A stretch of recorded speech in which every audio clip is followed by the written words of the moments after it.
নমস্কার বন্ধুরা, আমার কিচেনে আপনাদের সবাইকে স্বাগত। তো আজকে আমি মুসুরির ডালের একটা রেসিপি আপনাদের সামনে নিয়ে আসতে চলেছি। আগেও আমি মুসুরির ডালের রেসিপি দিয়েছি, তো এই রেসিপিটা কিন্তু সম্পূর্ণ আলাদা আর খুবই মুখরোচক।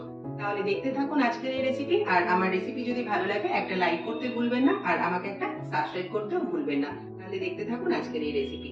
একটা কুকার বসিয়ে নিয়েছি আর দিয়ে দিয়েছি 2 টেবিল চামচ মতো সাদা তেল। দিয়ে দিচ্ছি একটা তেজপাতা, দিয়ে দিচ্ছি 1 চামচ, ছোট চামচের 1 চামচ গোটা জিরে।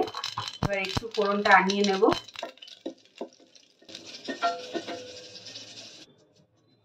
এবার দিয়ে দিচ্ছি একটা বড় সাইজের পেঁয়াজ কুচি।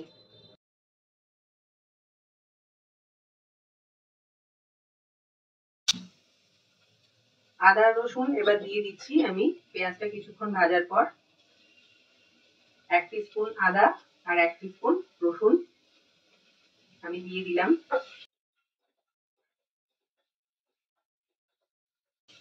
এবার দিয়ে দিচ্ছি 2টো কাঁচা লঙ্কা, ঝালটা আপনারা নিজেদের স্বাদ অনুযায়ী দেবেন। দিচ্ছি একটা বড় সাইজের টমেটো কুচি।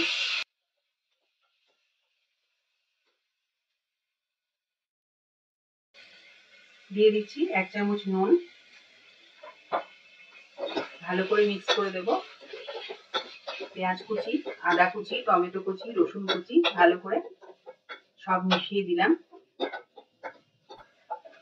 এবার দিয়ে দিচ্ছি হলুদ, হলুদ গুঁড়ো 1 চামচ আর কাশ্মীরি লঙ্কার গুঁড়ো 1 চামচ। ভালো করে মিক্স করে দেব।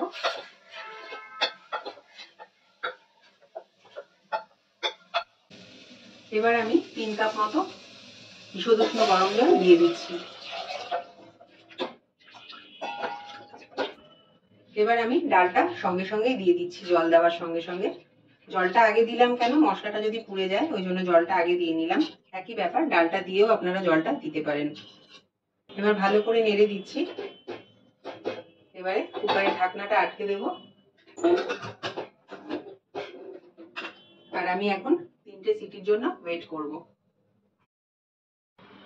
তো আমার ডালটা সেদ্ধ হয়ে গেছে, 3টে সিটি আমি দিয়েছি। কুকারটা খুলে নিলাম। দেখুন আমার ডালটা একদম পারফেক্ট সেদ্ধ হয়েছে। ভালো করে মিক্স করে দিচ্ছি। এবারে আমি ধনেপাতা কুচিটা দিয়ে দেবো। এখানে 2 টেবিল চামচ মতো ধনেপাতা কুচি দিয়ে দিলাম।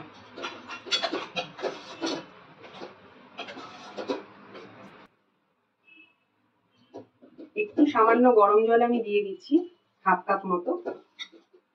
মিক্স করে দিলাম।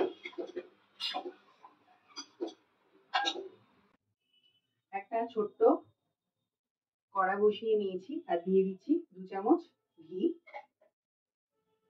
দিয়ে দিচ্ছি শুকনো লঙ্কা, জিরে 1/2 চামচ। একটু নেড়ে নেব। এবার দিয়ে দিচ্ছি 3-4টে রসুন আমি কুচিয়ে নিয়েছি গোল গোল করে, এটা দিয়ে দিলাম। একটা সুন্দর ফ্লেভার আসবে। দিয়ে দিচ্ছি 1 চিমটে হিং, 1 চামচ দিয়ে দিচ্ছি লঙ্কা গুঁড়ো, আর দিয়ে দেবো কটা কারি পাতা।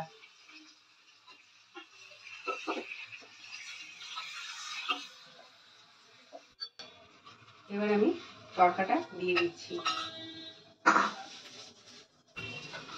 ভালো করে মিক্স করে দেব।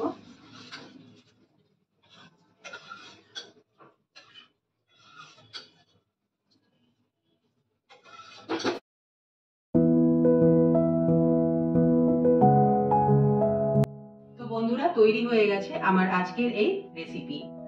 গরম গরম সার্ভ করেছি। আপনারা ভাত, রুটি, নান, লুচি, পরোটা কিংবা জিরা রাইসের সঙ্গে এই রেসিপি সার্ভ করতে পারবেন। তাহলে দেখা হচ্ছে নেক্সট ভিডিওতে। আপনারা ভালো থাকুন, সুস্থ থাকুন। নমস্কার।